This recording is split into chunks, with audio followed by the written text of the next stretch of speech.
Navin. Hi, thank you. Thank you for having me. So Navin is in Bangkok right now, hot Bangkok. I'm in still Montreal for the next couple of next week. It's gonna be pretty short, and maybe we'll start with a quick introduction. So Navin, can you tell people if they don't know who you are and what you're doing? Tell people what you're doing these days and what you've been doing these past years. Yeah, sure. So, my name's Navin Prithyani, and I'm basically the senior trader at forexwatchers.com and the founder of urbanforex.com, the educational platform. Um, Basically, I am a trader looking to find traders because for my firm, so it's I'm trying to run it like a prop firm, and we train traders to handle our own money to trade. So, that's basically been our mission since almost 2009, and now we're at 2017, and here we are. Yeah, things go fast. Yeah, Things I go want fast. to just to give a small kind of background of how you started to trade and what you did in the beginning, because people watching this, and we have a couple people who just joined us right now, they might be Mhm. at kind of the very beginning of their trading, or they might be a little bit more advanced. But Okay. tell people how you started to trade. And I know you were in India at some point, right? Yeah. So, I was working in a bank in the U.S. when I first started trading. I was working for a BB&T bank in Washington D.C. And I've been always trading on and off since the age of 16. I was always, I guess, attracted to it. But just like most people, obviously, if you don't know anything about trading and all you know is what to look at your screen with, your charts, then you come into a problem. And that's the problem I came into. I had my fair shares of moments of success, and the moment the success came in, I'm like, well, I can do this full time. I quit my job and went through that suffering phase of, okay, I shouldn't have quit my job so quickly. So, but you know, um, from that moment is when my journey started of, okay, well, I have no choice. I need to make this work. And then, diving in deeper and deeper, wasting a lot of time with jumping strategies, systems. I went through the whole phase as a normal retail trader does initially. So um, it's a phase that we cannot escape. Trial and error is something we have to do. We have to go through that experience phase. And looking back at it, it's always a blessing that I had to go through that phase. So it made me better emotionally and mentally as well, not just with my trading. Hmm. And I can totally relate to that, where it's like at the beginning you kind of suck really, and then you kind of get better over time, and you get to a Absolutely. point where you kind of getting better, but you feel like you're staying at the same level, and then you get to Right. a point where you're able to kind of break through, and that's where things start to happen, which is really interesting. So Right. I want to go just a little bit back, and so you can tell us about kind of that moment where you break through and you kind of got your I would say your haha moment, or the place where you realize that you had to do something different. How was that, Sure. and what did you do different at that time? Well, again, like most retail traders, I was constantly looking for, well, what's the best pair to trade? Right. I'm looking for opportunities. I'm looking for, like if you talk in today's market, I'm looking for the next Bitcoin, right? That's all I'm focused on. I wasn't focused on being a trader as I was focused on, well, if I take this trade, am I going to make billions of dollars to, just retire? Obviously that never happens. As a trader, your job is to go in and out, in and out, in and out of the market consistently with a sustained period of time instead of in and then, come on, baby, this better work. So going through that process, I was stuck in that loop for a very, very long time. And it took a series of mentors to point me in the right direction. That was basically telling me that, hey, you're looking at trading all wrong. You're just purely looking at technical analysis and without having to understand why the markets are moving, what moves it. Not fundamentals per se, but there's also human behavior behind it. So stuff like that. Once I got pointed in the right direction, things started to open up for me, and I started to question things in a different way. Nice, nice. Yeah, and that's what we're going to talk about in a couple of minutes. And Sure. welcome. Well, we have Yacht Trader who just joined us. Maurice, welcome, guys. And I want to challenge you guys that these videos are really, really good to ask questions that can move you forward. So asking basic question like what broker to use, it's good. I understand the question. I understand people have like issues with that, but try to think of questions that are going to help you most this time. And if you can ask those questions to either me or Navin, I think it's going to be really, really interesting. We have Zane. Welcome, Zane. Welcome, guys. If you have any question, comment in the chat, and we'll make sure to answer those questions. We have a lot planned tonight, or this evening if you're watching this in Bangkok somewhere else. But yeah, so we'll dive into kind of price action, which is kind of the basic. I know a lot of traders are interested in price action. They want to know kind of what system to use, what strategies is the best. And I know there's no answer for that, but maybe Navin can maybe kind of guide us through some of the mistake people do with price action whenever they trade. Sure, sure. So price action, just like everything else, is a wave, right? Now, whether you call it a wave of back in the day, it was indicators. Then from indicators, people moved on to the next thing, which was automated trading systems. And then at that point, they talk about the indicators, and then they move on to now what the new thing is, price action, and then they talk about the systems. It's a wave that the market constantly goes through, recycles and everything, because someone needs new hope, right? So right now, the current hope in the industry is, well, price action is going to break me free, and there's like 500 million reasons why price action is better than anything else.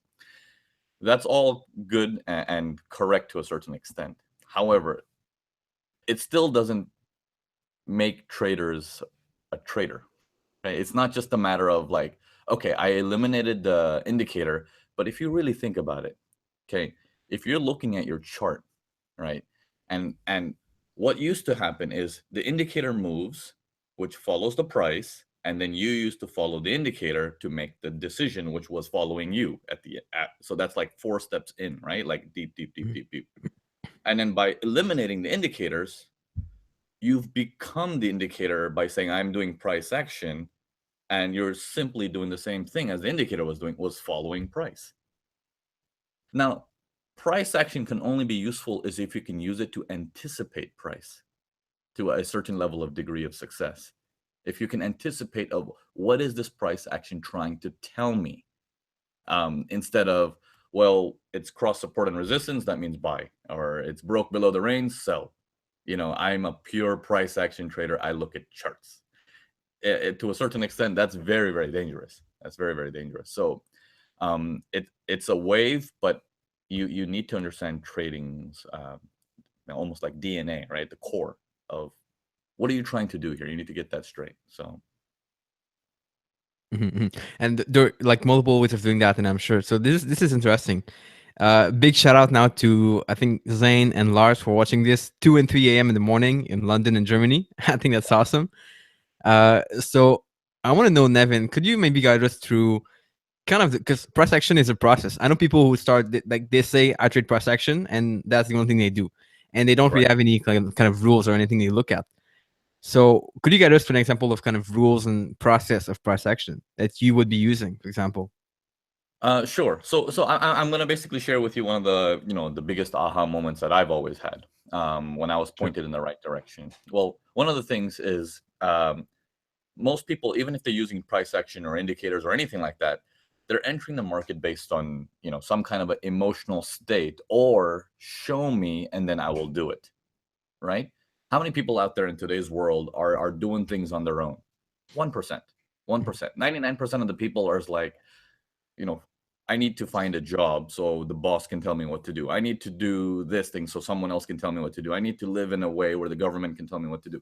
Everyone's in this follow phase psychologically already. They're pre-programmed like that. So when they're looking at the charts and they're like, if I want to buy, I need to see the buy happen first, So that's what people right? call confirmation, right, in the market. Confirmation traders, right? So you have an uptrend going up and you're like, oh, I need to buy this. It's sort of like what's happening with Bitcoin. It's going up, and everyone's like, "Oh, I need to buy this now." Not 5 years ago, but I need to start buying it now because the hope is, well, if it did 2,000% already, well, let's hope it does another 20 million% going forward. And the idea of if I enter the market, I have no clue when I'm going to get out. It's just a hope that history can repeat itself by doing the same thing the moment I enter that trade. So that's the very like big misconception that a lot of traders have getting into trading is that hope process and forcing the trade to work out in their way that causes problems. So doing a buy in an upward movement, doing a sell in a downward movement is where the problems come in. Mhm.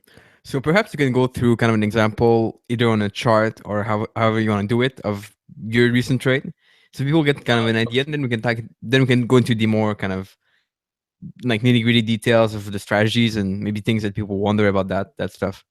But yeah, if you want to Okay. go ahead with that trade, sure, Yeah, you want me to share my screen? Yeah, sure, it will be great. Yeah, do that. Let me see how this works here. Let me click.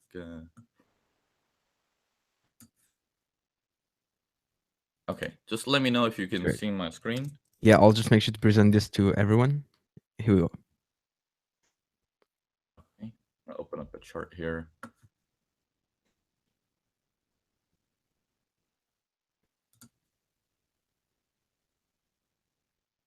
Okay. Um, is it visible? Yeah, yeah, should be perfect fun. Yeah, Yeah. Okay. Okay. So let's take a look at this. Okay, we're gonna take a look at something like, for example, like this thing here. Let me make my mouse bigger as well, for in case some cannot see what I'm doing. And, so guys, just a quick background. This is the first time that a guest here on the channel kind of shares trade and is willing to go through charts. So much appreciated from Navin.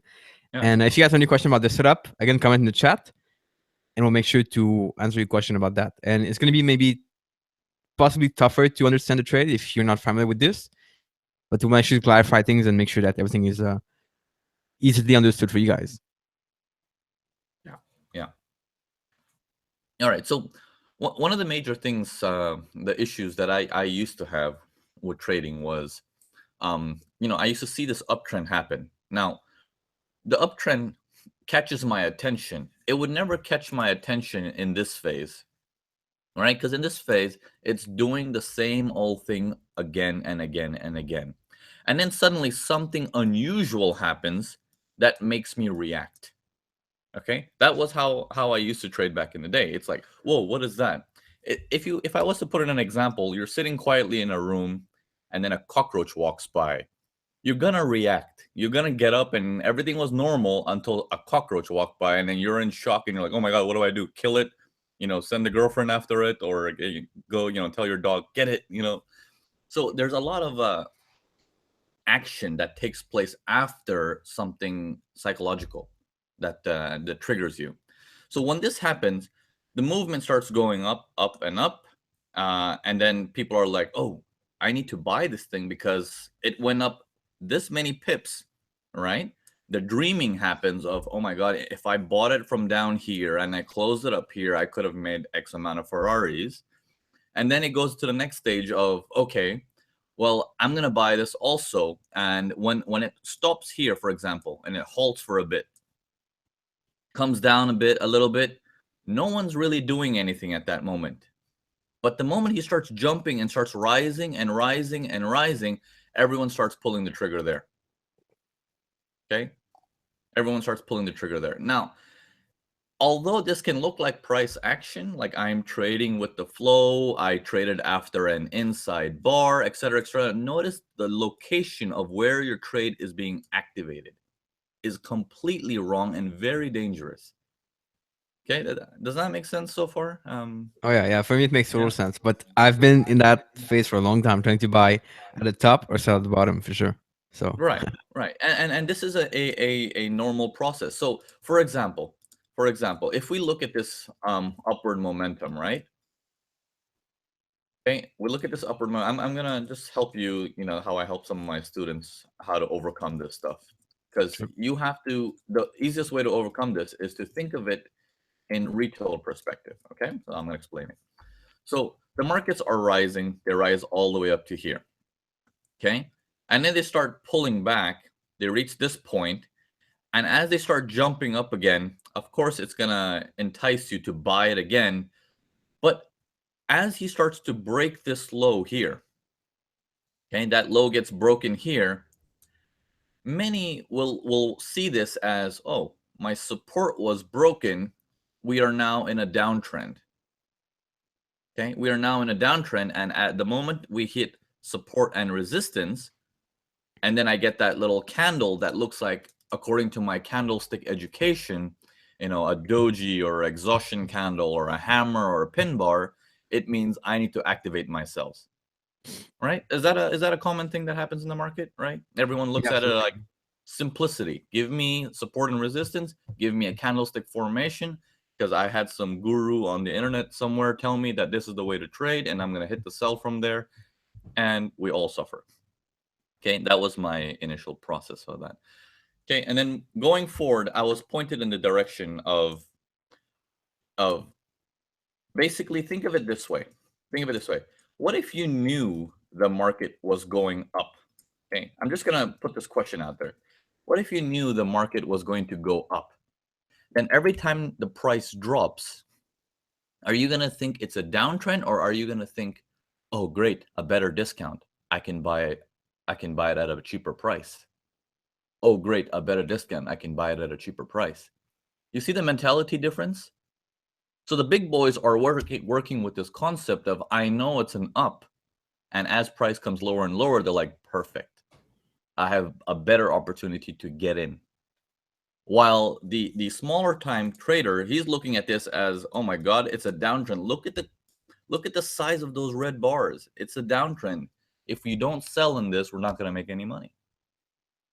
Okay, so it's the conflict between human emotions versus the people who know what they're doing. Okay, so up until this point, everything is clear. Yeah, for me, yeah. Well, we'll see if you guys have any question coming in the chat.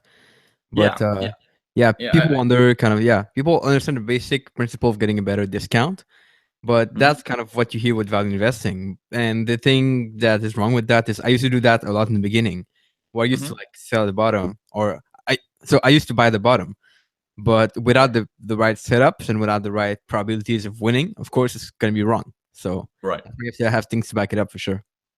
Okay. Yeah. So here's the thing. Here's a little trick I'm gonna teach you guys as well. Okay. It's something I share with my students. I call it the rubber band man. Okay. Now I'm gonna show it to you right here on the side a little bit. Okay. Now the rubber band man. Imagine it's a person. Okay. Okay. Imagine this is a person right here. Okay. And he likes to run. Okay. And he has this rubber band around his stomach, pulling him back. Okay. Now, he starts to run in an upward direction. Rubber band still pulling on him. And as he stops and it makes his highest point right there, and then he takes a break. As he's taking a break, you want to assume how much of a break is he taking? Sort of like what kind of percentage retracement is happening, like a Fibonacci kind of thing, right? But you want to think as the whole picture, rubber band man kind of thing. Like he ran from here, he made it to this highest point, and now he's resting, that looks like 50%. Correct? Mhm. And then he runs up again. Now, as he's running up again, he's able to beat his previous record, okay, which in the industry is called a higher high. However, a higher high doesn't mean prepare for buys. Now, what you need to do is measure how is his performance from here compared to here. Would you say the first run that he did is bigger than the second run?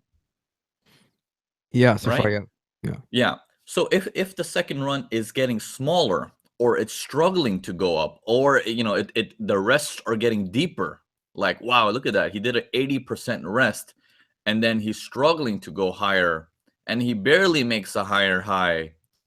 All of these signs are, even though it looks like we broke the highs, it might be prepare for buys at support equals resistance right here.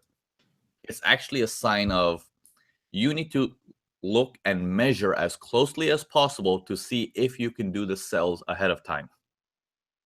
Because this is the turning point of the market for it to do a sell without the market having to cross this trend line or cross this support resistance, because everyone's activating their trades below this or below that. No one is activating a sell up there. That's where all the big traders take the trades. That's what we call the initiation. Does that make Mhm, sense? mhm. You Yeah, it see makes this total sense trade for I me. Yeah. You see this trade right here that I have? I'm gonna go into it. I'm gonna show you how we've entered, how much money came out of this trade, et cetera, et cetera, et cetera. But notice how this trade was a sell trade that was taken in an uptrend, Yeah. And right? this is also my way of trading, kind of. So I'm more of a reversal trader. And Yeah. what I'm wondering is, does this work for trend traders as well, or would they just buy it at a different place? No. So it okay. So it works for all kinds of traders. The objective is to understand what the chart is trying to tell you. Okay, Hmm. because the things that you see on a chart, every single candle that you're looking at on a chart is what we call nothing but a receipt. It's history. It's already done, and it's basically, if you were to say it's one individual, it's his buying and selling receipt. It's basically telling you what he did. Now, if you collectively look at all of his receipts, you're supposed to identify the trait of this person. Goes out and he's shopping for Michael Jordan shoes, Michael Jordan shoes, Michael Jordan shoes, Michael Jordan shoes, and then he buys a movie ticket. You can still assume, he's shopping in that wave of Michael Jordan shoes, Michael Jordan shoes, and then he's suddenly doing something unusual. Okay, it's the same thing when you look at a chart. You want to identify the pattern of this individual as closely as possible to be like, what's he trying to do? And if you put a story behind it, things become a lot more easier. Um, as per se, it becomes a lot easier to identify. Okay, I can see he's trying to bring the price down a bit. Now, another trick that's helped me over the years is when I'm looking at this as the same thing as a rubber band man, right? Rubber band man, he started to run upwards from here. And as he ran upwards from here, this is the highest point he's reached. And then he's rested, all the way down to here. Then he runs up again, unable to make higher highs. That's strange. He rests again. Now, can you tell me, is these rests anything compared to how we started? No, right? Hmm. Like it's still really high up there. And then he runs again, and then he's able to make a lower low, which makes people turn sellers. Okay, this is a very good sign for traders who know what they're doing. This is a very, very good sign, because in this process, while most traders are thinking its markets are becoming into a sell, the other traders are watching it as, from this resistance, the sellers tried, failed, the sellers tried, failed, and the moment this thing gets rejected back up, all the buyers are looking to activate here as closely from the bottom as possible, while anyone who's a seller, first, there's three stages that's gonna happen. First stage that happens is the moment where it pulls back and it's hope. The trade is going against them because they hit the sell. Obviously, they didn't hit the sell from as high as possible. They hit the sell somewhere in here once the low was broken. Okay, so stage one, when the market starts to pull back on them, is hope. Okay, a little candle comes down a bit like that. Then it starts to go, gives you the second green candle. That's very, very big. Second stage is panic. Okay, panic is like, oh my God, what is happening? Is it going to come down again? Okay, and then it starts to rise higher. And then it's like, oh, okay, looks like he broke resistance. Third stage is react. Okay, which is action, which means now all the buys activate here, here, here, and onwards. All the buys accumulate up there, while the smart money is actually getting ready to remove their trades up here. They're removing their buy orders up here. They're so for if you have a buy order, to remove your buy order, what must you do? You have to sell it. And if you're selling it, someone has to buy it. The population is very high and willing to buy at these prices. Make sense? So if you had a whole bunch of Bitcoin from 5 years ago back in the day and you want to offload it today, is it easy to offload? Absolutely. Yeah. Everybody in the world is willing to buy it. You can offload that thing and turn a profit very easily.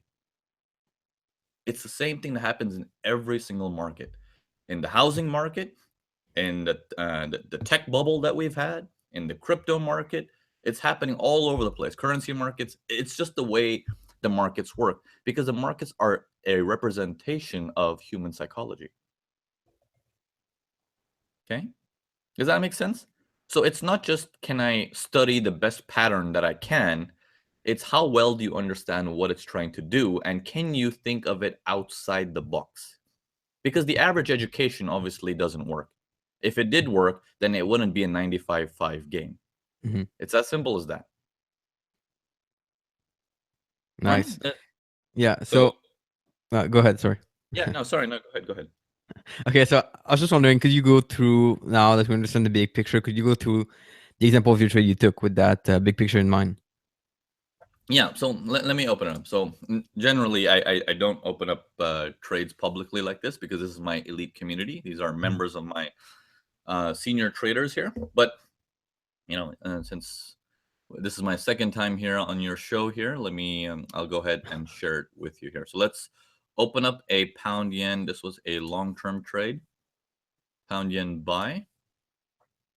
All right, so we had the first attempt for me looking to buy this trade on the 4-hour charts. Stop loss there. Okay, stop loss there. And this thing, obviously, that's my statement of the hit I took on this trade. Now, we're going to explain to you later when I pick this trade. This is how I picked the entry. Notice the design of this. This is the buy before the sell that you guys see on my chart. This is the buy I did. Okay, this is the entry price. Okay, which is 150.49, stop loss and targets and everything like that. Notice how the moment I hit the buy trade, where is my where's my charts? Here we go. Yeah. Notice how once I hit the buy trade on mine, look at how the price reacts and how much of it goes negative. Mhm. Okay. It barely goes negative at all. Okay. Because there is an understanding of, can you read the markets as best as possible? Now, in this little buy that I did, on the 60-minute, it looks like a buy, but on the 4-hour, it was a downtrend. Not to mention, look at that big red candle that came in. All these signs are like, oh my God, this thing's going to crash. Mhm. Okay, the buys have stopped. So let's go into this a little bit. I'm going to pull this up. Okay. Yeah, and by the way, the chat, the live chat right now is full of comments about Navin's the best teacher, by far the best teacher, which is really good.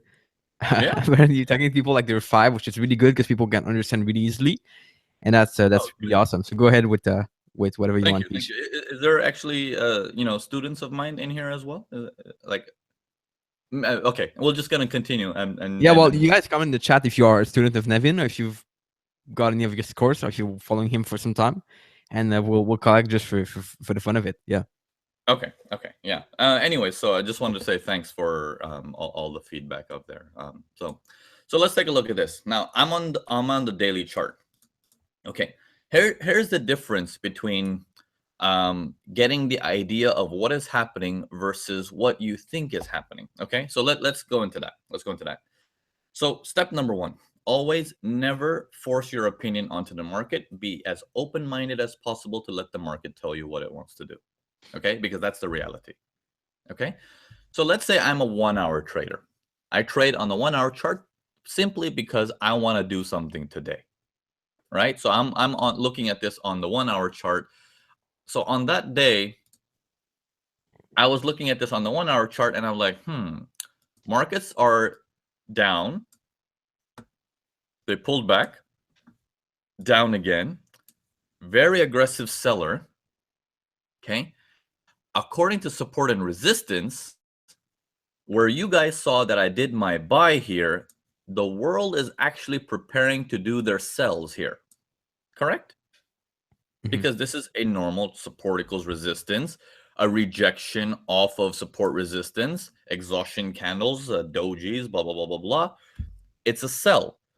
But to me, these things are very interesting because this is the area where it's a sell for the support resistance guys on this time frame, But on a smaller time frame, it is a buy for this support resistance, guys, over here.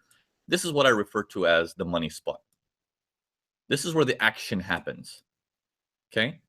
Now, whenever you're stuck in a money spot inside your industry, inside the trade that you're looking at, the rule of thumb is the big boy always wins.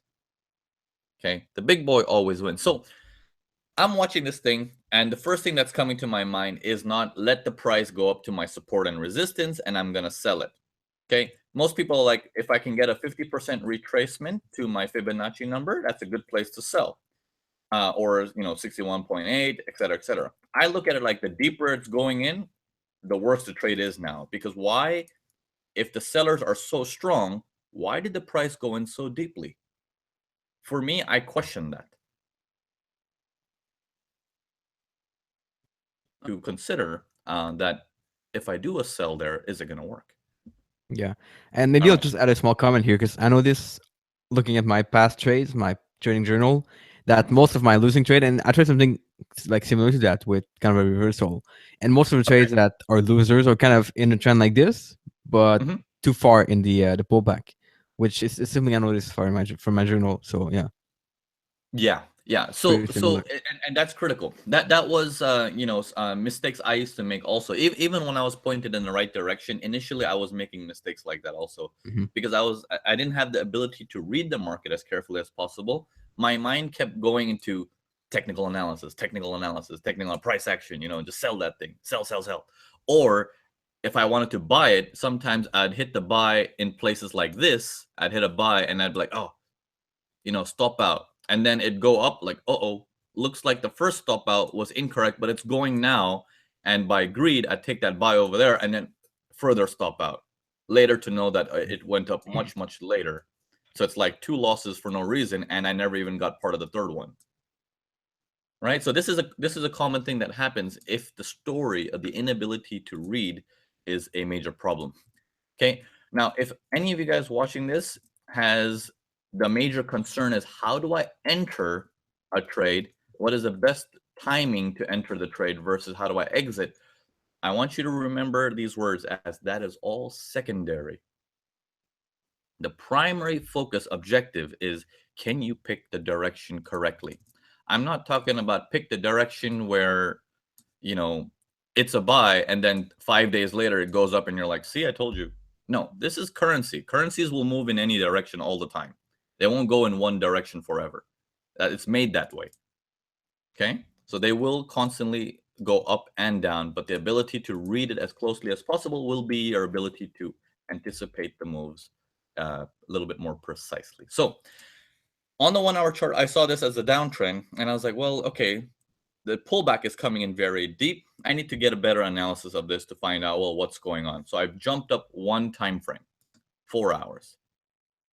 Okay, that's the spot right there. I'm just going to put a circle there that I was looking at this as initially as a sell. And then I'm looking at this and I'm like, what is this?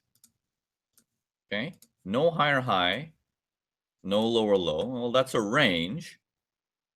I can just do the simplistic way of, well, I'm supposed to buy at the bottom of the range. That's a simplistic approach. Or I can be like, well, this range is basically after an uptrend. Okay. Now, for those of you who have trouble with ranges, and I know a lot of my students have trouble with ranges, I want you to remember one thing about ranges, and that is a range is the inability to pull back. So if you have an uptrend, okay, normally an uptrend gives you a pullback like this. You're like, oh, cool, he's coming back 50%, I can buy it. That's a pullback. But if you squeeze the pullback like this, it's the same pullback sequence, but sideways. So that inability to pull back actually indicates the buying is maintaining power.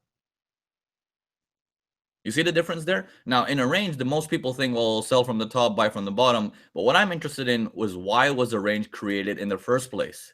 Who is in control of this? This guy. If you know that information, you are at least 50 steps ahead of the average person. Okay, while the average person is doing all kinds of strategies, systems, and everything, trying to figure out how to get the best entry, you're like, good, come down a little bit lower. Come on, gotcha. You know, the anticipation method.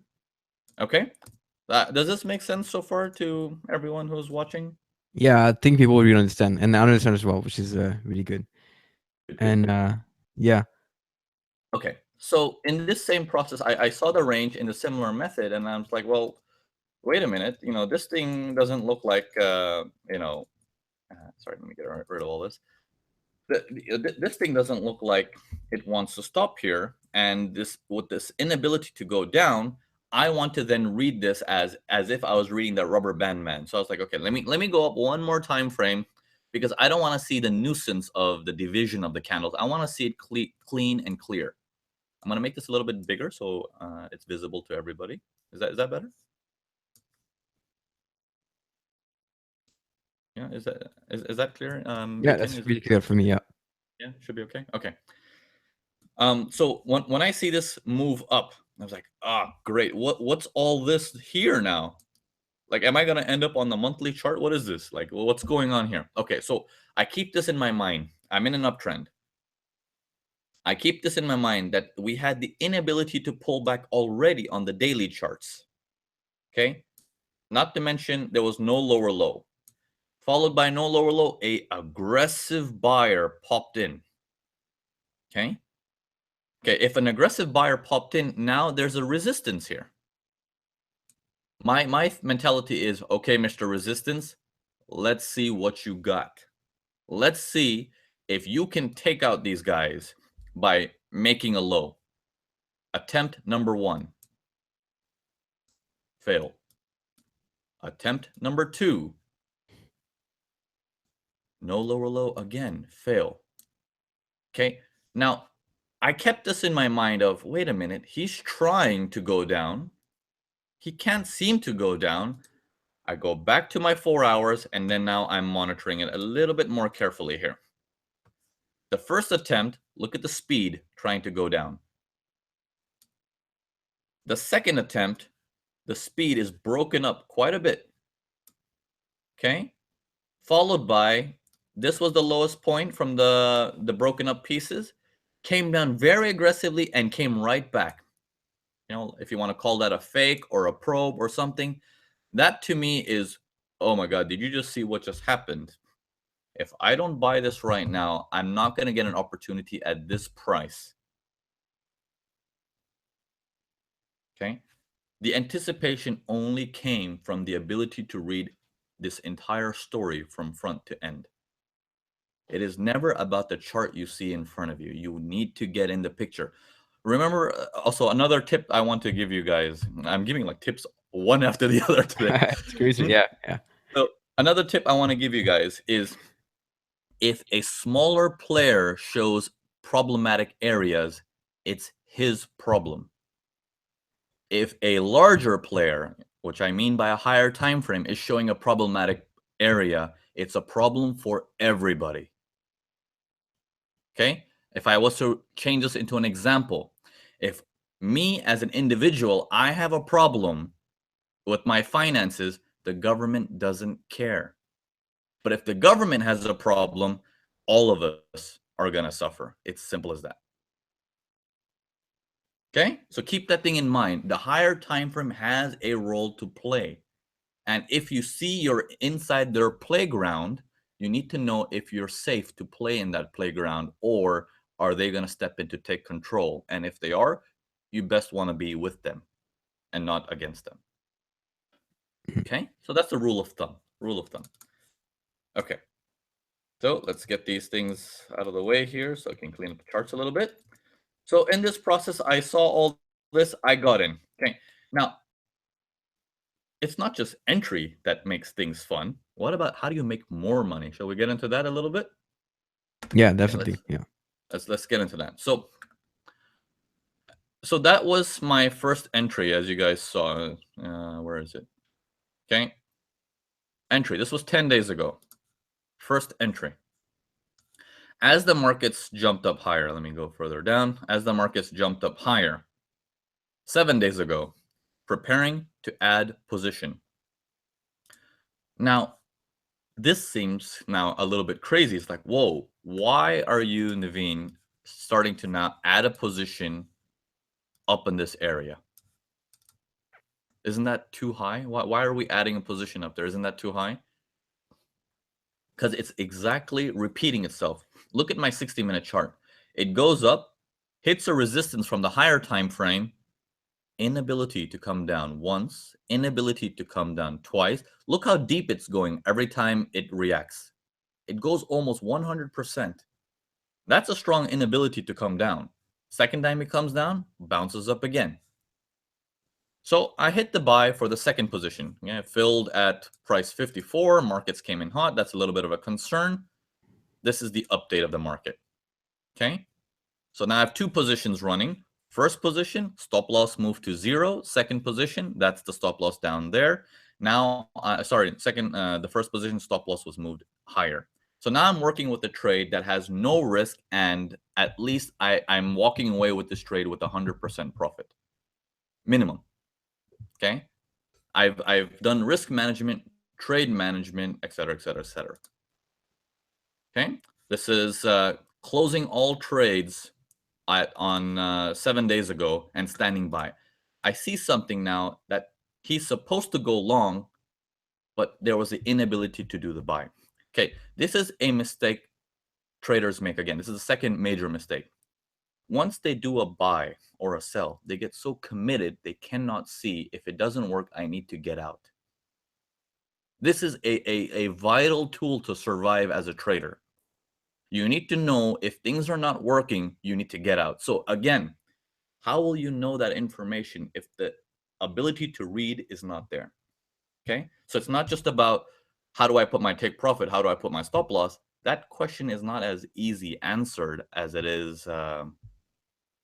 It cannot be explained in 5 minutes. Oh yeah, just a recent low, 35 pips stop loss. That's good. No, it's no. If you know what you're doing, a 2 pip stop loss is more than enough. If you don't know what you're doing, a 50 pip stop loss is too small. Mm-hmm. You have to remember that. Okay, so this is then the positions that came out from this trade. Okay, the two positions that I took, I scaled out a little bit, I believe, as well. I removed some positions earlier on this. Where's my update? No, okay. Here we go. All other pound pairs were extremely volatile. Decided to opt in for a sell on this pair itself. We'll post a separate post for this. That's when 7 days ago I decided, hey, I'm going to prepare for a sell on this thing because I don't see the buys performing. And that's when I turned into a 60-minute seller, which is the chart that you guys saw. This piece right here on, I think I deleted it on my screen here, but that's the one you guys were looking at when I started screen sharing. Okay, I had the buys here, my second position for a buy here. Once I saw there was an inability to go up, notice in an uptrend, I'm hitting the sell. Okay, as the trades are moving, because I know it's in an uptrend, I am very quick to do trade management. Very, very quick. Okay, moving stops down to 80. Okay, stops move to 67. Okay, trade performing. Christmas comes, Christmas is over. I come back from Christmas. I notice my broker didn't fill me in for my take profit, and I had to manually close it. Closed in the conference room today. Unfortunately, I didn't get filled to take my take profit due to the holidays. That's okay. And that was my exit for that particular trade. Okay, so the whole concept of trading with price action is you need to be able to read the chart as well as possible. Price action is mainly geared towards identifying a pattern and then taking an action on a pattern. That's not good. That's not good. You need to read the charts, and then all that stuff is secondary. That's how do you enter the market. But first you need to know which way and when. So I hope this was clear. And like I said, I generally don't show my trades and statements so openly like that, but it was the most recent trade I did, just prior to the holidays and after the holidays. So I hope it was useful for all of you guys and it made sense. Yeah. Yeah. And what I really like about that is the fact that you're not only using kind of, because a lot of people tell price actions like candlestick and that's it. But you're using kind of the whole structure and everything on the side, which is Mm, much more powerful. And I use similar things in my trading, hmm. and just using the kind of the structure and the big picture first, not candlestick, is really much more useful, I think, which is a Yeah, great thing about it for sure. exactly.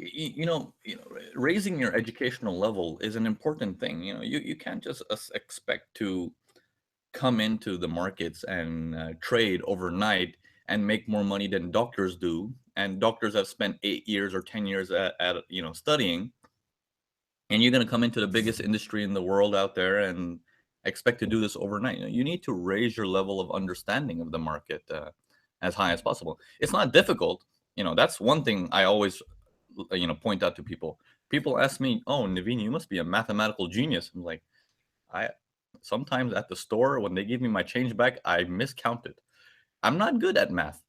You don't need to Mhm. be good at math for this. That's a misconception that people have. As traders, that's not necessary. Yeah, yeah, definitely.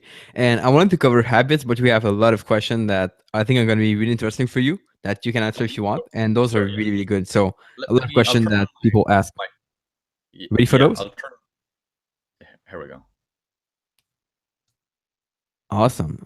Yeah. Great to have you back on video. Yeah. Awesome. Wonderful. So first question, and this is asked by Z, who happens to trade also GBP, JPY, and similar pairs. He's asking, what do you do in situation like news event or announcement or Brexit? Do you still trade the same thing, the same principles, or do you modify a little bit? Look. Okay. Um. This is my rule. My rule. My concept. Okay. Have you heard the saying, the big players or the billionaires, they don't like to lose? What's Warren Buffett's major quote? Rule number Yeah. one, don't lose in investing. Rule number two, don't forget rule number one. Okay. The bigger players do not like to lose, which means they have access to information, unfortunately, we don't have with our size of pockets. All right. Having that said, if you want to trade very large, let's say you want to do $1 billion for a sell, okay, it's not going to happen in one shot just like that. You can't just come into the market and say, okay, you know what, 1 billion sell.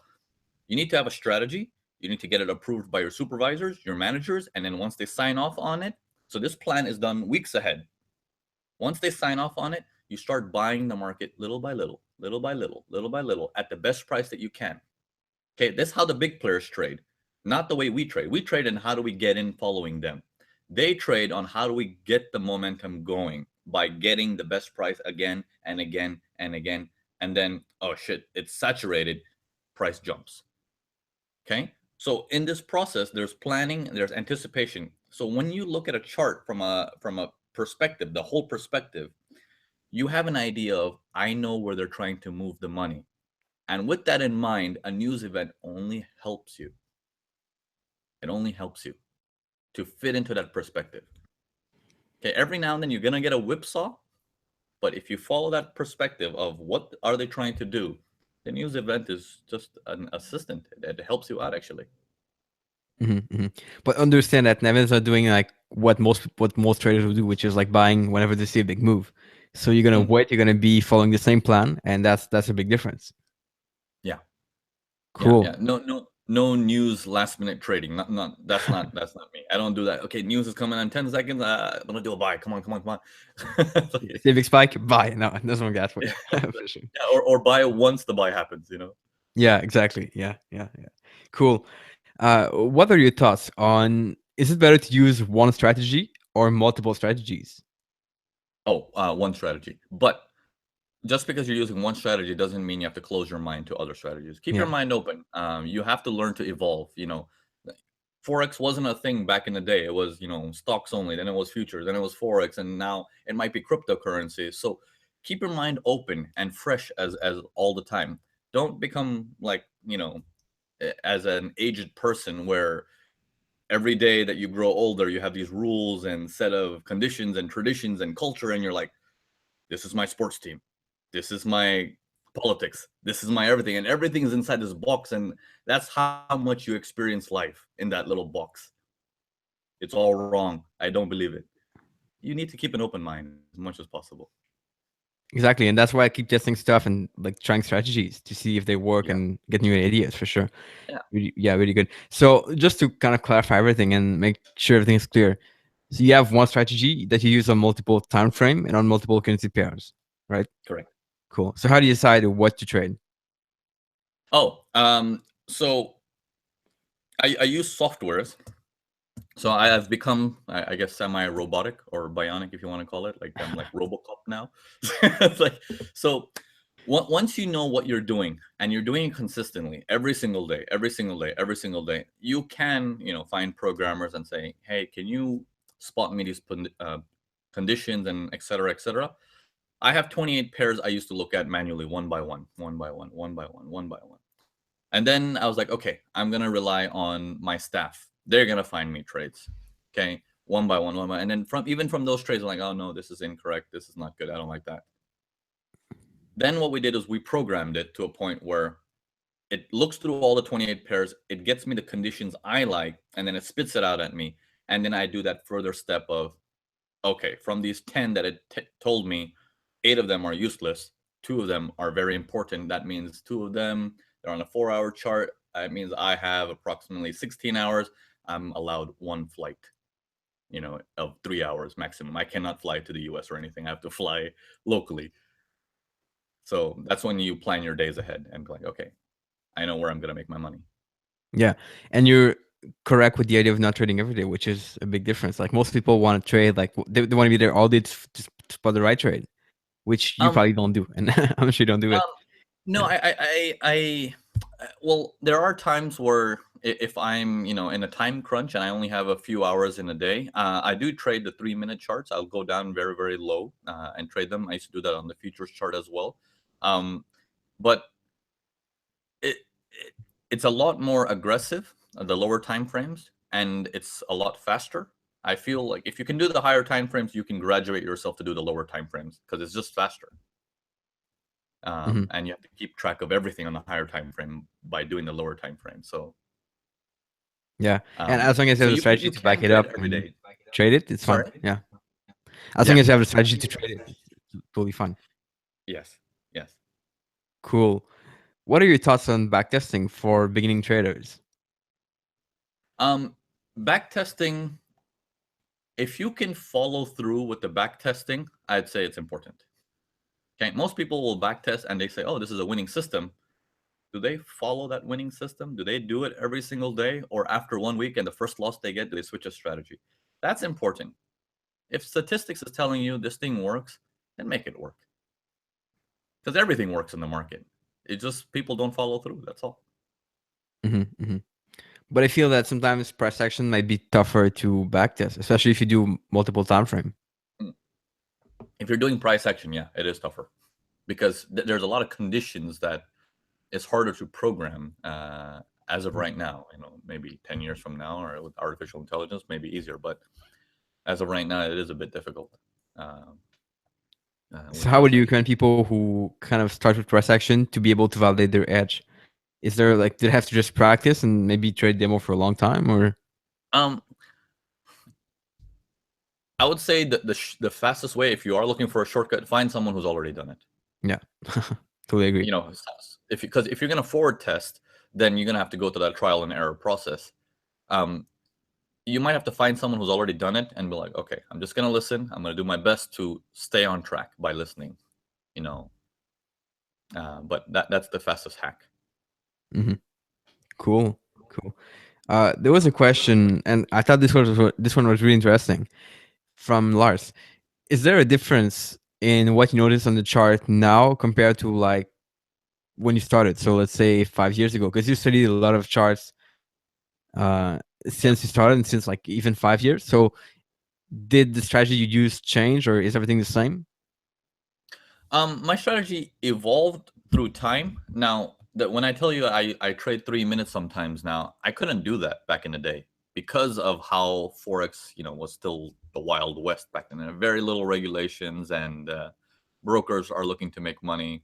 Um, so it was a lot difficult back in the day to trade on a lower time frame, thinking that like the idea of I can come in here and make 1,000, 2,000, $5,000 per day was not possible back in the day because you can't trade very frequently on a lower time frame at that time. You can do that now though. So you do evolve based on the circumstances, conditions, regulations, et cetera, et cetera, et cetera. So spreads have become a lot lower than they used to be. Pound yen used to cost me 15 pips back in the day. Now it's like what, 2.5, 3 pips of the interactive brokers that I use. So it's very competitive. Yeah. And does kind of what you spot in the chart change, or is everything the same? Like you look at the same swings, the same structure. Everything's still the same. Everything's still the same. It's become a little bit more volatile, but I think that's good for business. Mhm. Volatility is good for business. And here's one thing that with currencies, you know, currencies deal with economics. Economics go with swings. You'll have a booming economics curve, okay, which is like a period of 5 to 7, 10 years. Everything will be really nice and groovy. Everyone's gonna have money and good jobs and salaries. Then you have that little, the curve comes in again, goes down, and depression comes in, or everyone's doing bad for the next 5 years, 6 years. We blame the president. We switch, presidencies, and then rises up again. It's a normal curve that happens in cycles all the time. In these phases, currencies will fight and rise up and down. That volatility is fantastic for us because if we just did US dollars, it would just crash. But because US dollars is put together with another currency pair, and each country is trying to save their currency, your chart will never be in one direction. It's always going to be swinging up, and then a few years later swinging down, a few years later. So there is no buy and hold in Forex. It's just get in, get out, make money, whether that's long term or short term. Yeah. And these concepts of like ups and downs and consolidation and stuff, they don't really change. So you could look at them like 5 years ago, and today it's going to be the same principles. Yeah, same principle. Because what I just showed you guys on the charts today, that is not a Forex chart. That is human behavior. Mhm. That is human behavior, human interactions with the idea of what's available to buy, what's available to sell. Wonderful. Well said. Well said. And you guys can let me know if you have any more question. We'll try to, well, yeah, we'll see what we can answer. I know there's a lot of questions about brokers, and I'm not sure if you can like recommend a broker. We don't really we cannot really do that in Canada, but I use Oenda and I cannot recommend it. But I don't know. Do you have any kind of guidance of what you refer people to do for brokers? I use interactive brokers, and I can just tell you based on that. I've used several Yeah. brokers. I've used FX Pro, I've used Oanda, I've used FXEM. I use all kinds of brokers in the past, and retail brokers. I use interactive brokers now. The good benefit that I like about that company is I always get a fill. Second thing is they try to get me a better fill. There are times where I get a better price than what I wanted it. Um, I pay a mixture of spread and commission, which means I don't have to worry about getting spiked out because of spread increasing. They're not interested in that. They're very, very large. They've been around for a very long Yeah. time. Um, these are my experiences. Now, you want the downside?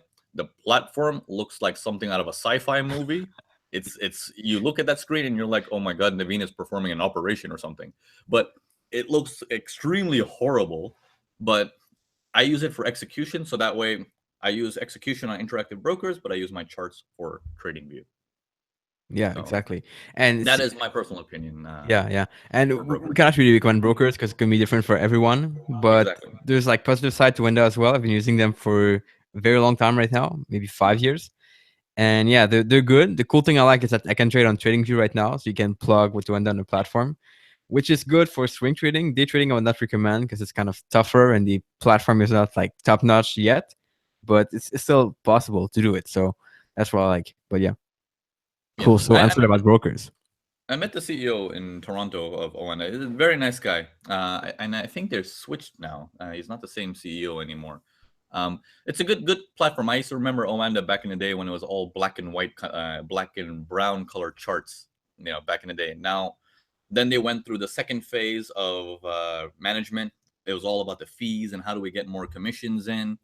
Then now I think the next wave came in and they're buckling down, tightening up, making better platforms, better everything. Yeah. So it's very hard to say your opinion on any brokers because it only holds true for a certain amount of time until the management Right. changes again and they fix stuff. So Exactly. Exactly. And I've heard brokers which are like they have really bad platform, they go with a better platform, and platform might be good or not in the future, but yeah, it changes all the time. So that's really interesting. Really good point. right. I want to ask about your kind of top three habits. Do you have any habits that you do on a daily basis that you think are really important? Yeah. So I do my morning routines every day. Prior to trading, I need to meditate. Okay, so that's an importance for me. Meditation doesn't mean I get into my yoga pants and sit outside on the top of a mountain and I just go, oh no. I mean, I need to clear my mind out, whether that's just relaxing, looking out the window. If my mind is busy, then I need to do something physical, which means, go to the gym, do some physical exercises. But here's where most people take a mistake of, oh, for my meditation, I'm going to go to the gym. If you're doing the same physical activity, your mind will look at it as a habit and your mind will wander. You need to spike your brain with something new. Because when you're doing something new, you're focused. Like suddenly you're cooking a new dish. You're like, oh, okay, well, what do I have to do? But if you're cooking the same dish over and over again, your mind will just do it automatically while drifting apart and thinking about, that girl in the bikini yesterday was quite hot. Like you want to stay focused as much as possible. Cool. And I'm curious to know about your morning routine. How do you how do you deal with this when you travel? Because that's something I found harder for me. Is whenever I travel, kind of like everything's different, and I kind of tend to lose these routines that I have for Yeah, myself. I have a very strict regime for traveling. I always contact the airlines first, and I book in business class as much as possible, and I tell them put me in the front of the plane, or I can just talk to the flight attendants directly. And I want my private corner seat in the windows. This is my routine. I like this all the single time, and it gives me peace. It's quiet, and Mhm. keep me away from babies as much as possible. Oh I, yeah, I of don't want course. the babies anywhere near me. Um, but I like during traveling if I don't have the ability to fly business and I have to fly economic class, then I don't prepare any trading or anything like that. Mhm. I just focus on resting as much as I can because I'm gonna be extremely tired. Um, but if you're in, you take business class or first class or anything like that, you have the ability to use that time actually wisely and still be comfortable and not be drained by the time you land. Yeah, yeah. So, um, yeah, that's sort of my routine of what I do when I talk to airlines and stuff. And whenever you change destination, I guess you use the same routines, right? The same morning routine. Yeah, same morning routine. Yeah. Okay, cool. Um, if there is a little hack that I do, if for some reason I am inability, like my performance is going down or I'm not focusing really well, I will switch my sleeping schedule. I'll sleep at 4 p.m. or 5 p.m.